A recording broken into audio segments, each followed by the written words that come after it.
Dean Graziosi is a multiple New York Times bestselling author, investor, and an entrepreneur who's been involved in over 13 companies that have been changing lives all over the globe. He went from growing up in poverty, overcoming a learning disability, and rebuilding cars as a mechanic to becoming a highly successful real estate entrepreneur and best-selling author. Need motivation? Watch a Top 10 with Believe Nation. Top 10, I got a top 10. Got my motivation high for my top 10. Gotta learn from the wise women and men all my life. Like na na na na. For my top 10, top 10, na na na na. This one's for my top 10. Hey, it's Carmichael, and I make these videos because you are probably the most ambitious person in your circle, but you know you're capable of more, and you get that push by surrounding yourself with the best. So today, let's learn from one of the best, Dean Graziosi, and my take on his top 10 rules to success. Enjoy. Okay, let's kick it off with rule number 1. Be grateful for the small things. When I wake up, I do not look at my phone. Yes. If I do, it's Russian roulette. It could be So first thing, I don't look at my phone. Second thing, I just find something to be grateful for. But if you've ever done a gratitude journal and you know you're 3 months in, you're like, I got nothing left. I said my daughter 27 times, my son 42, you run out of stuff. So for me, I just want to be grateful for the little things. Like I wake up and the sheets feel good. I'm like, wow, the sheets feel good. Or 150,000 people die a day. You didn't die. I'm grateful just sitting here with you right now. The littlest thing, only so it frames your mind in a gratitude space. I'm not talking about a long meditation. I don't have time for that. Maybe you do, and that would be great. But I just think of something in that moment to be grateful for. And then in the next moment, I just think of one win from the day before. Because listen, as entrepreneurs, if you're watching this, you want another level of life, you kick your own ass more than anybody could. You work a 16-hour day and you come home and you're like, I got nothing done today. You lie to yourself. You beat yourself up. So it's a moment to go, no, yesterday I closed that deal. Yesterday I got to meet Ed and I know he'll be a friend for life. Like just one thing. That's it. Seconds. Gratitude. One thing was a win yesterday. Then I think of one win for that day. What's one thing I want to accomplish? If I do that little tiny thing, it puts my mind in offense and I'm in a different space. Rule number 2, learn to let go. Listen, I hear this all the time and talk about it all the time, but it hits me in different moments of my life. At the end of our life, man, we are going to look back and wish we didn't get mad at one thing or let things bug us or worry about if someone took advantage of us. This life is going so damn fast. And maybe that's because of the age I'm at now. I see how quick it's going. I'm going to be 50 this year when I'm recording this, and I'm like, wow, how did I get to 50? It went like that. So I got another 50 years left, it's like, and that's if everything goes right. And man, if I look back in my life and I was at the end of it and I looked back and said, oh, remember that day that you sat there and were furious and pissed off all day over something that you couldn't control? Why'd you waste that day? So I want to ask you, why are you wasting any days? Especially on things people probably have taken advantage of. People probably hurt you in the past. But if you want the millionaire success habits to go to another level, the same habits that'll bring your joy, abundance, happiness, wealth, prosperity all together, let it go. Let it go. You might never get the apology. You might never get I'm sorry. You may never get the money back. You may never get what you deserve. But that's okay because it'll come someplace else. Remember karma. It's not about getting back from what you gave. Just give everywhere and all of a sudden someone taps you on the shoulder and behind you without you even know it was coming comes the perfect relationship, comes the perfect business partnership, comes the money, comes the company. And the more we can remember that, the more we can practice it on a regular basis, the more success you'll have in your life. Rule number 3, create a vision. In today's world, we are so busy with social media and our phones sitting next to us and Facebook and Instagram and emails and text messages that we're running faster than we ever have in our entire life. So when you're so busy, it's like we have a cloud around us. And setting goals just doesn't work for most people in today's crazy, fast-paced world. When's the last time you tried to sit down and look forward to where you're going to be in a year or 5 years? It's hard, right? It doesn't work anymore. So I want to give you a little hack. Don't set goals. Create a vision for yourself. And here's how you do it. Let's pretend it's a year from now. And you're looking back on your year and it was the best financial year of your entire life. You're making the money you want. You have the confidence you want. You have the courage you want. You're living in the house you want. You have the job you want. You're treating your husband, your wife, your children, your parents the way you want. You're walking around looking younger, feeling better. What does that look like to you? Write that down as fast as you can. Write down a vision for yourself. Instead of looking forward, you're pretending it's a year from now, you're looking back, best year of your life. Write it down. That's your vision. That becomes the new way to goals. Again, goals is looking forward, vision is looking backwards. Rule number 4, build up your confidence. For me, confidence is, I just look at things again in the simplest form. I've never done anything good in my life when my confidence was down. I never got the girl when I was young. I never closed the deal. I didn't get the money I wanted. I didn't get the partnership.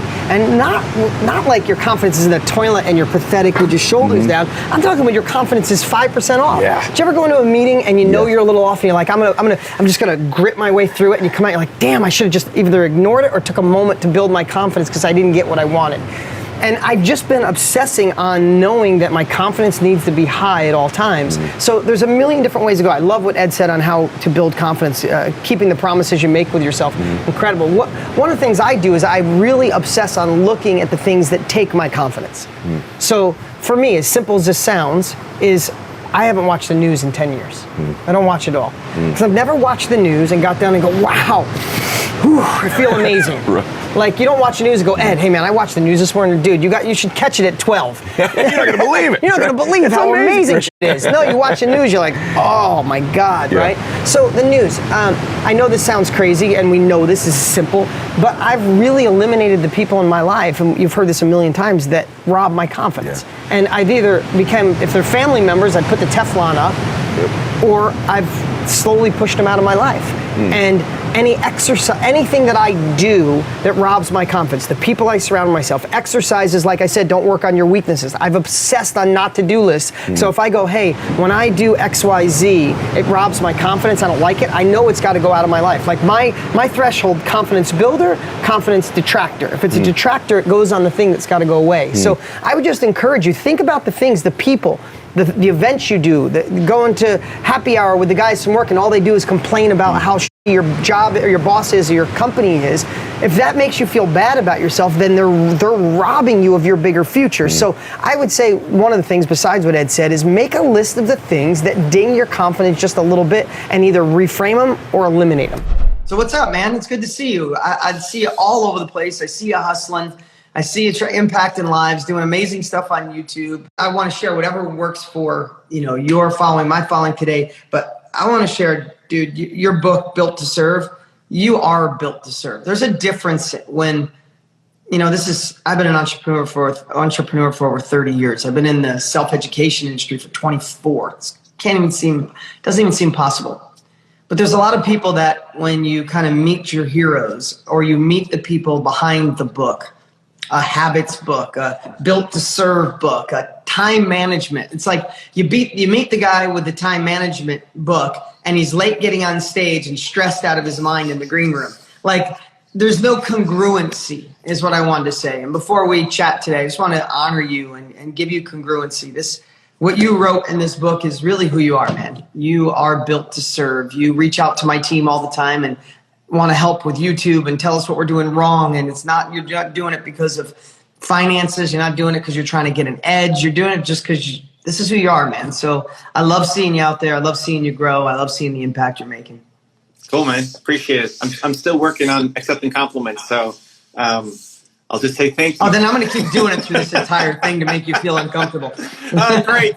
Classic Dean. All right, cool. Well, also in that story, you've been really helpful in getting that book out. I remember when I came to Puerto Rico and was trying to get feedback on pre-launch, you and Brendan Burchard took time backstage while you're doing your big event. People paid all this money to come there, and you took time over lunch for 40 minutes to do a deep dive on my strategy.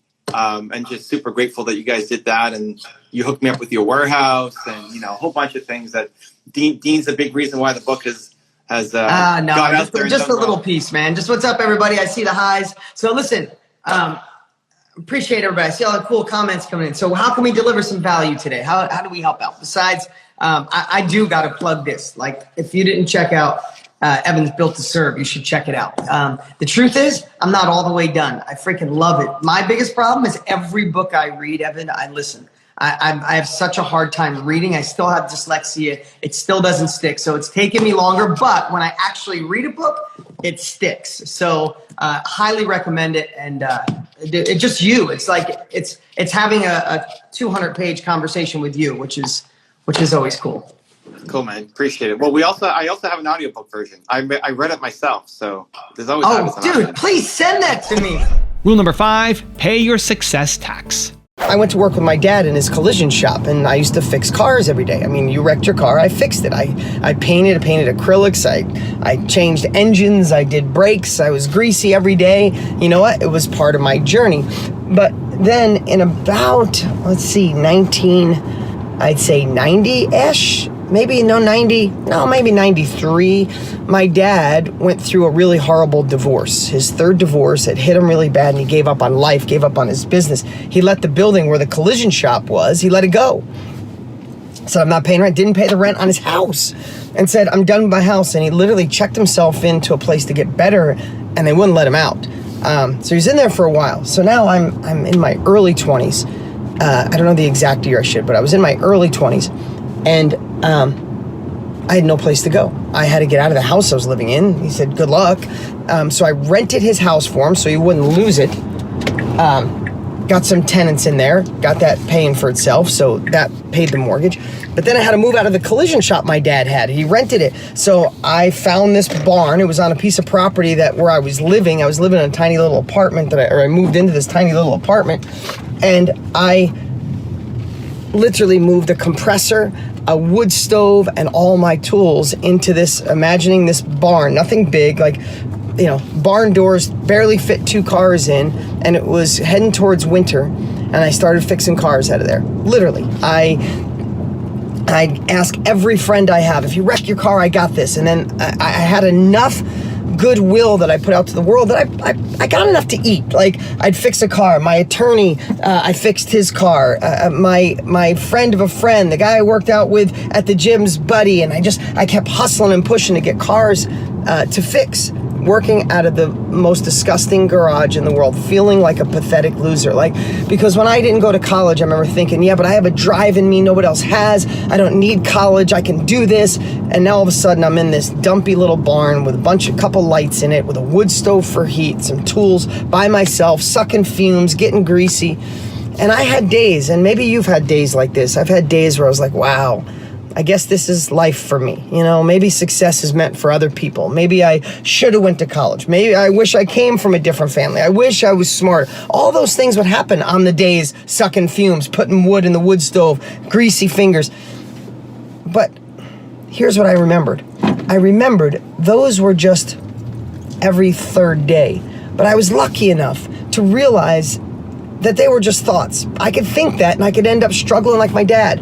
Just being honest, I love him. I could struggle like my mom, struggle like the rest of my family. I remember thinking, no, there's more for me. This is just a stepping stone. I didn't realize it then. I was a kid, but I was paying success tax. You might be paying success tax right now, thinking it's the worst thing in your world. Life is screwed up. You wish you had a better break, and when you look back someday, if you don't give up, you'll realize that you wouldn't take away those moments for anything. Listen, me standing in front of this garage where I was embarrassed and didn't want to tell my friends, and I was thinking everybody's like, oh, Mr. Big Shot, thought you were gonna make it. Look at you now.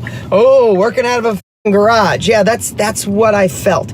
But now I look back, that picture is pride. This is my pride. I worked out of this garage, sucking fumes, grease under my nails, using a wood stove to get heat, using credit cards to get by, begging friends to let me fix their cars. But guess what? That built the grit. That built my muscle. That made me realize if I can go from that place to where I am now, then what's next for me? And I felt that way at every evolution, in my 20s, my 30s, my 40s. This decade I'll be in my 50s. So what about you? Where are you currently paying success tax and you're thinking it's the worst thing in your life, when actually it's the path designed for you? You can't get to the next level without dealing with what you're dealing with right now. Rule number 6, focus on solutions.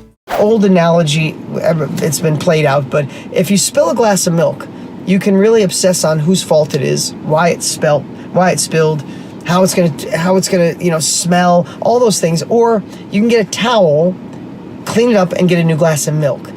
Where in your life are you looking backwards? Where in your life are you still the victim? And you could have been the victim, but is it helping you?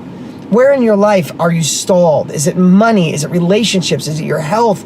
Where in your life are you looking backwards where you can flip it right now and just start saying, how do I fix it? How do I focus on a better outcome? How do I learn from those mistakes? Revamp, retool what I was doing and move on. You might have some lingering from 10 years ago that you need to just focus on solutions today. But this podcast is for something different. Yes, fix the old stuff, clean it up. But I want you to start programming your mind, framing everything in your mind. Start looking. Something goes wrong, immediately go, no, I'm not going to go. How do I fix it? What are some solutions? Solution-focused thinking is how successful people get that way. Winston Churchill said the definition of success is going from failure to failure without losing your enthusiasm. We're going to fail. Stuff's going to go sideways. But those who make it, those that excel, are the ones, and I've used this term before, paying success tax by focusing on the solutions, by learning from their mistakes, by having their mistakes be the building blocks to their success, not the anchor holding you down. Rule number 7, make a not to-do list. Don't create a to-do list. Everybody has a list of all these things you want to do. And if you don't make a list, that means you're up in the middle of the night thinking, I should do this, I should try this, I should get this done, I should get this done. And then you come home at night disappointed because you didn't have enough time to squeeze it all in. So here's what I'm going to share with you.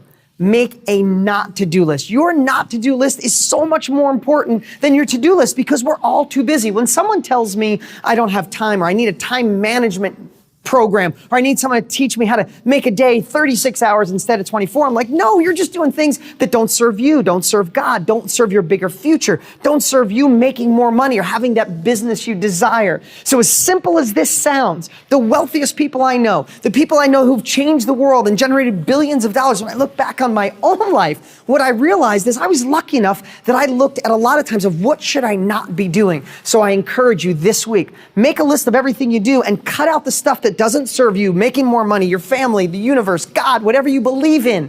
Because when you take that out, then all of a sudden you can make a to-do list and actually get it done. Rule number 8, get your priorities straight. As entrepreneurs, it's great when you see when someone does a post, an entrepreneur, it's like, oh my God, this is amazing. Oh, life sucks. I'm going to go broke. I'm losing everything. I should have never tried. Oh no, wait, I found it. Things are good. It's really good. I'm the greatest. I can't make a mistake. Oh my God, I screwed up again. So right? That's the life of an entrepreneur, Yes. but I would choose it 1,000,000 times over, even with the failures. But I have to tell you, so real estate education. Right? So real estate was my life. That's what made me a millionaire in my 20s. I wrote a book, Be a Real Estate Millionaire. That book alone broke 1 million copies. And I wrote that book and launched it in 2007 when the market was crashing. Everybody was doing it the same way. I taught people on the way down, don't fix and flip, don't buy and hold. We don't know where the bottom is. Wholesale on the way down. So I taught a wholesale strategy. The book went on fire. I don't know if any other real estate book has ever sold 1 million copies, incredible. but we sold 1 million of that one. On that way down, we built a company. We probably went from 2007 to 2012. In that downturn where all my competitors, literally, they were all gone. By the time we hit the bottom, they were gone. And we were a $100 million a year company and making a massive impact. And I was working hard to get more influence and all those things, right? So the company's growing while everybody else is going down. So anyway, long story short, I became the #1 real estate educator on the planet. No one has ever touched as many lives as we can. And I've held that title for a long time, but about 4 years ago, we were also in the live event space doing amazing 60, 70 live events a week.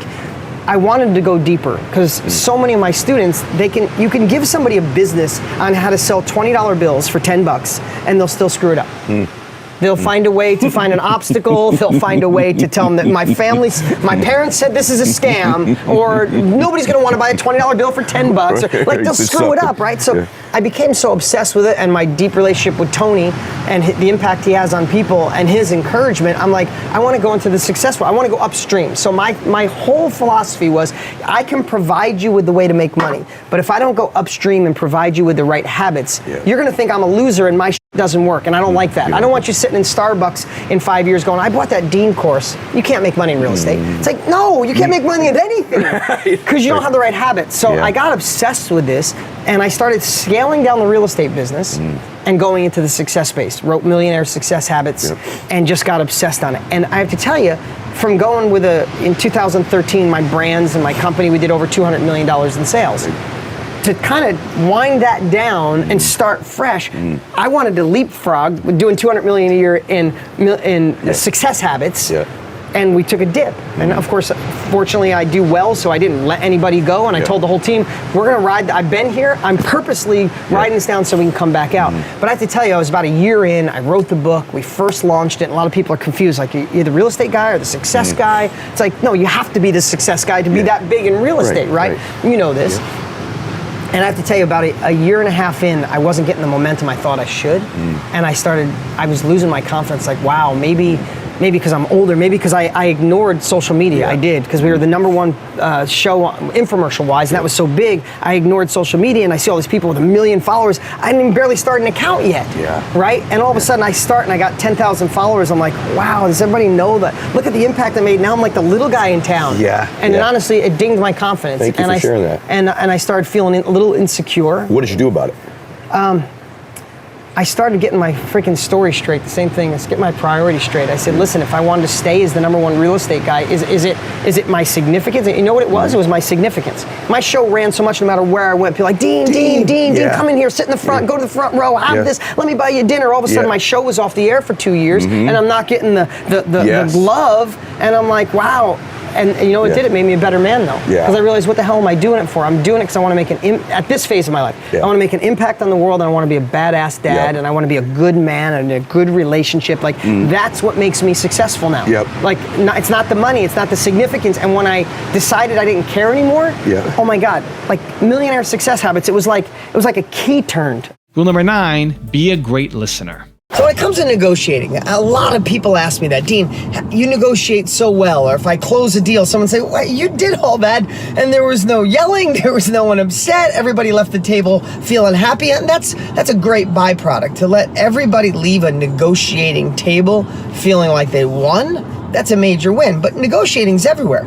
You're negotiating literally every day. If you have children, you're negotiating with them all the time. Believe me, I know. If you still live with your parents, you're negotiating with them. If you have a husband, a wife, friends, people at work, your boss, the people that work for you, negotiating is something that we do on a regular basis, whether we realize it or not.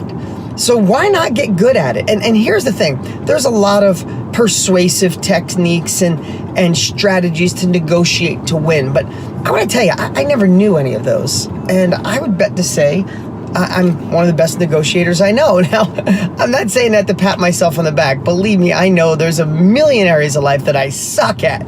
That's just absolutely true. And we all got to realize we all are going to suck at a lot of things. You only need to be good at 1 or 2 to transform your entire life. And that's a true story. I know that from experience. But let's get back to negotiating. You see, what most people do, and maybe you do, and maybe I know I've done it in the past, is when we're getting ready to walk into the boardroom, that's an extreme, right? Walk into the boardroom to negotiate, becoming a partner, or the raise, or going to the next level, or evolving, or you're walking in to form a partnership, or you're negotiating a deal on a house, whether you're buying it or selling it, or negotiating a car, anything.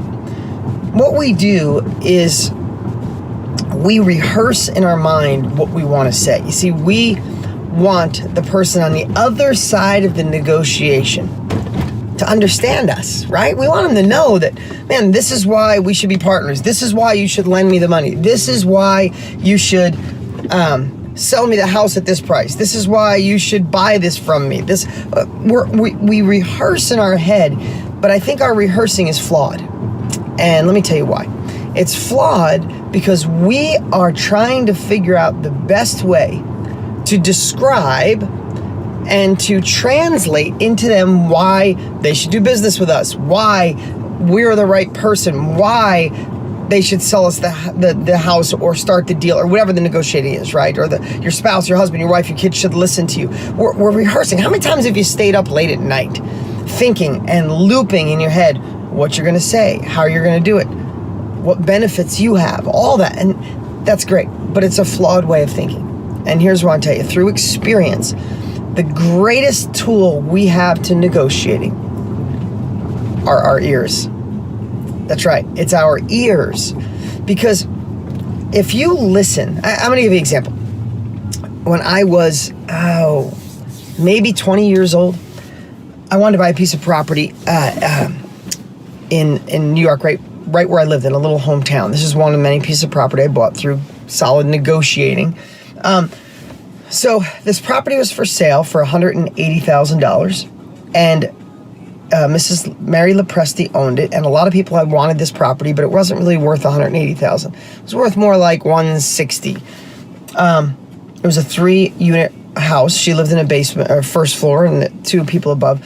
And everybody has been trying to buy this house, and everybody was offering her $165,000, $167,000, and everybody's saying, Mrs. Lepresti, she's a mean old lady. She won't take nothing. She's never going to sell that house.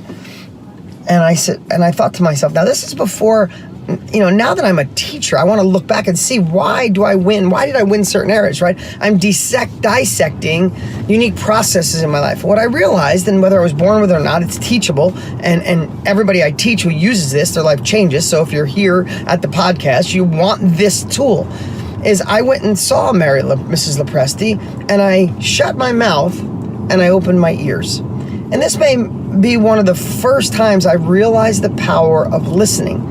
Because if you ask a few strategic questions and shut your mouth, then the person on the other side will tell you everything you need to know to close that deal. Mary Lepresti, what I found by just listening with a few questions, I realized that, and I knew, but her husband had died the year prior. And he said, when you sell this house, you have to get $180,000 for it, and that's it. Don't take a dime less.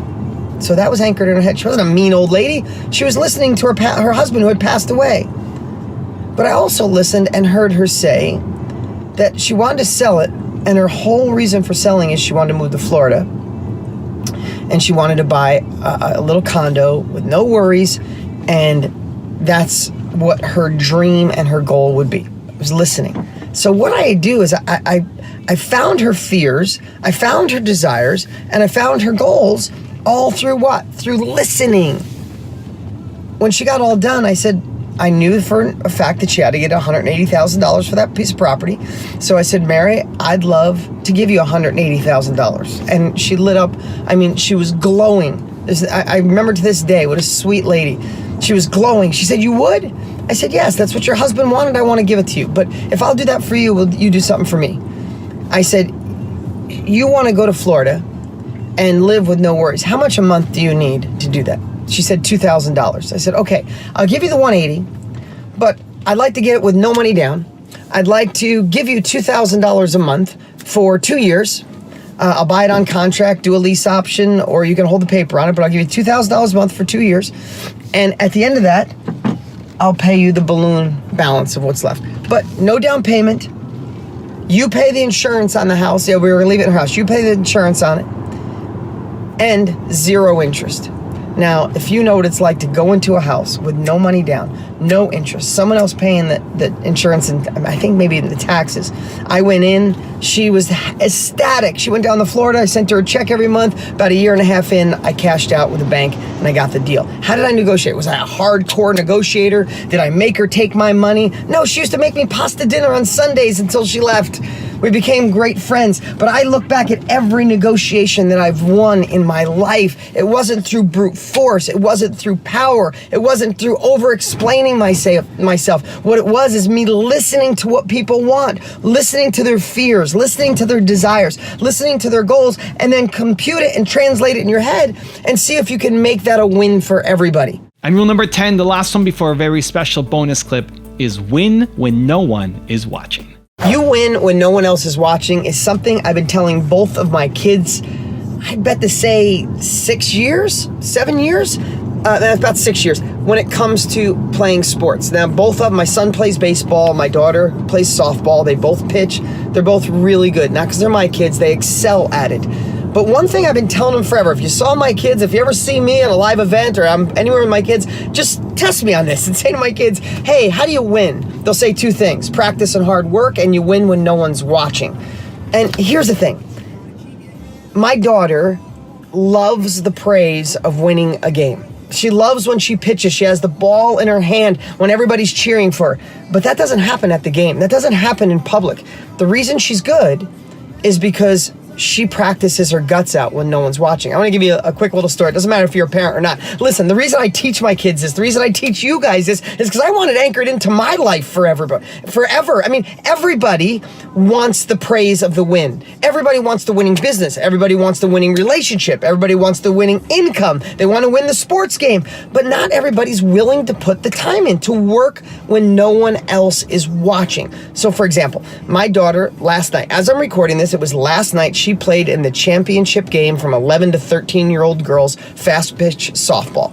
And they weren't even supposed to be in the finals, but they beat everybody, and now they're playing the number one team who is undefeated. And the only way they could take first place is to win twice. So they wouldn't even play the championship game if they didn't win the first one. So there's 2 pitchers on my daughter's team. The other girl's amazing too, great athlete. She's a year older than my daughter. She pitches first, then my daughter goes in.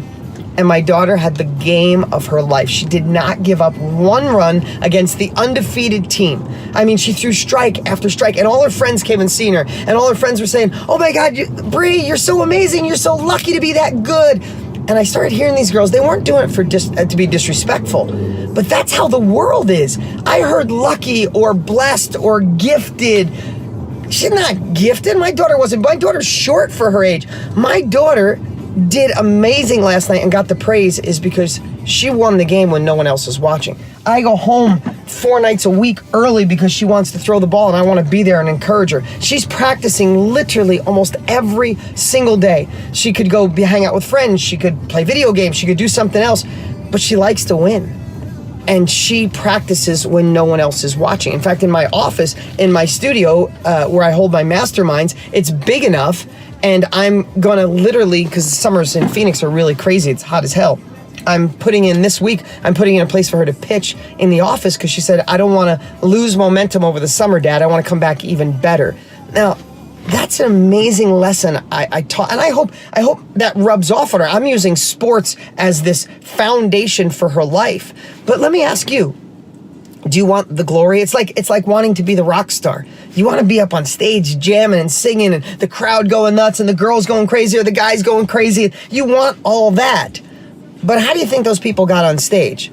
Do you think they rehearsed when no one is watching? Do you think they packed up a crappy old van in some cases and went to a club where no one showed up, no one's watching, but they still played, they still pursued?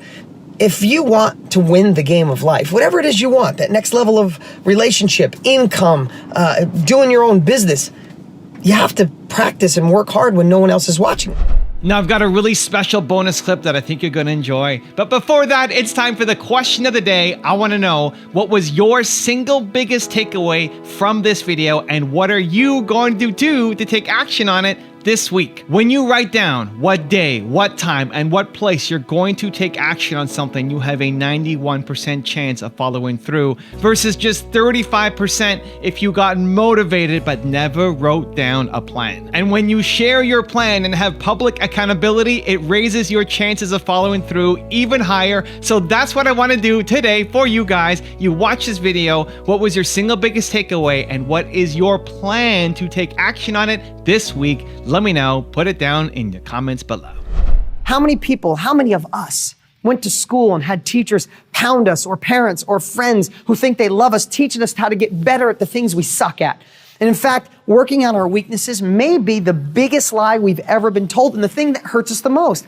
You might be sitting home right now thinking of things that you're weak at. Say, I could own my own business if I was better with bookkeeping. I could own my own business if I was better at reading. I could own my own business if I had a higher IQ, better education, more money. No, that's the biggest lie in the world. Google it. Some of the most successful and wealthiest people in the world suck at so many things. I had dyslexia. I still can't read good. I don't have a huge IQ. I don't have a great vocabulary. I don't articulate well. But what I do have is enthusiasm. I care about people, and I know how to observe and watch people who are successful and model it. And guess what? That's all I needed to be successful. So instead of working on your weaknesses, you know what you need to do? Get great at what you're already good at. It. And the hell with the things you're weak at, because eventually you pay someone to do it.